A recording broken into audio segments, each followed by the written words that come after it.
Donc bonjour à tous, aujourd'hui vidéo mécanique, donc comme on le voit à côté de moi le 2850 est démonté, voilà.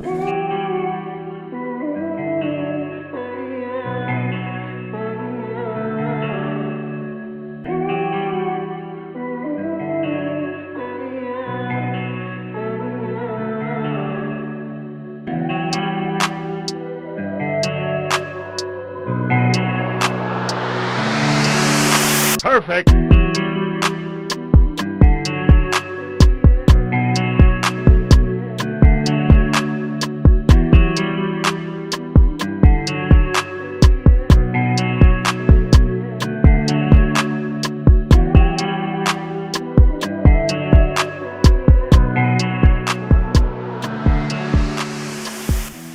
Ouais, donc du coup aujourd'hui vidéo mécanique, comme certains l'ont demandé d'ailleurs. Déjà le but de cette vidéo c'est de montrer que c'est pas parce qu'on est agriculteur qu'on n'est pas capable de faire sa mécanique soi-même.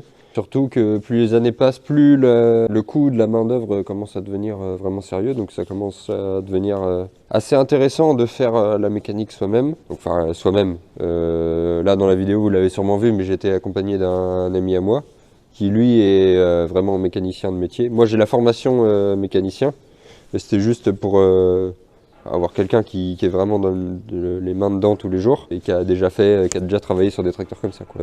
Donc pourquoi j'ai démonté, je l'avais dit dans certaines vidéos, mais certains l'ont peut-être pas forcément vu. En fait, il a fait un joint de culasse, hein. C'est connu chez John Deere sur des séries comme ça. C'est les joints de culasse, c'est une pièce fragile sur des moteurs comme ça. Et donc du coup, on montrera après l'état du joint de culasse, mais en gros, il y a une fuite entre le cylindre et un passage de liquide de refroidissement. Du coup, enfin le liquide de refroidissement, ça devenait un peu comme le plein de fuel. Ça consommait, et puis dans le bas moteur, à la jauge d'huile, et ben, on voyait que le niveau montait, donc c'est qu'il y avait un problème. Effectivement, quand on a démonté joint de culasse, on n'a pas mis longtemps à le trouver. Hier, je l'ai lavé. Ben, aujourd'hui, on est samedi, puis démontage, quoi. Donc on a mis, grosso modo, à tout démonter, déculasser, on a mis grosso modo 3-4 heures, quoi. Ouais, donc je sais pas si on voit, mais en gros, c'est là, c'est aux abords du cylindre numéro 4.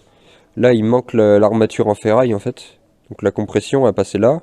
Et donc là, on a un trou de lubrification, en fait, là où circule le liquide de refroidissement dans la culasse. Et on voit que là, il y avait un échange, en fait, enfin, perte de compression. Et puis, ben, le liquide de refroidissement passait dans le cylindre, pardon. Et ça brûlait avec le gasoil et peut-être même un peu d'huile aussi. Et enfin, normalement, il se met comme ça. C'est-à-dire que dans le sens du tracteur, donc là on a celui qui est le plus près du réservoir et c'est le quatrième, celui-là qui est là. Voilà. Donc ensuite, ce qui me fait peur moi, c'est que là à mes pieds on a la culasse. Et en fait ce tracteur-là, ça en est à son quatrième joint de culasse. Il a 15 000 heures passées. Et en fait ce qui me fait peur, c'est que en fait, pour ceux qui ne savent pas en mécanique, en fait quand on déculasse un moteur, et qu'il y a un joint de culasse de fait, en fait, il faut faire resurfacer la culasse. Donc on va grosso modo la limer à une cote pour un joint de culasse, mettre un autre joint de culasse. Ben, rendu au bout d'un moment, en fait, à force d'enlever de la matière, la culasse finit par être usée, morte, quoi. Là, c'est mon copain que j'ai fait venir aujourd'hui qui va se renseigner des cotes, de savoir si la culasse est morte ou pas. Donc à voir par la suite. Si ma culasse est usée complète ou si on remet celle-là. Donc je vais quand même la nettoyer pour voir et puis ben, on verra la suite, quoi. Voilà, donc j'espère que cette vidéo qui change de d'habitude, on va dire mécanique, vous a plu. J'espère que ça en aura motivé certains à faire pareil. Enfin, il faut avoir quelques notions, mais c'est pas plus compliqué que des vis, des rondelles et des écrous. Il faut juste, pour ceux qui sont pas tellement initiés à ça et qui ont entre guillemets une appréhension de se lancer eux-mêmes, donc bien sûr, faut pas faire n'importe quoi, mais faut simplement prendre son temps, avoir quelqu'un peut-être qui est dans le métier, comme je l'ai fait aujourd'hui. Enfin, tant que c'est pas des tracteurs comme le 6130R qui est le plus récent sur la ferme, tant que c'est des tracteurs comme ça qui sont mécaniques, enfin c'est largement à la portée de n'importe qui de faire sa mécanique soi-même, quoi.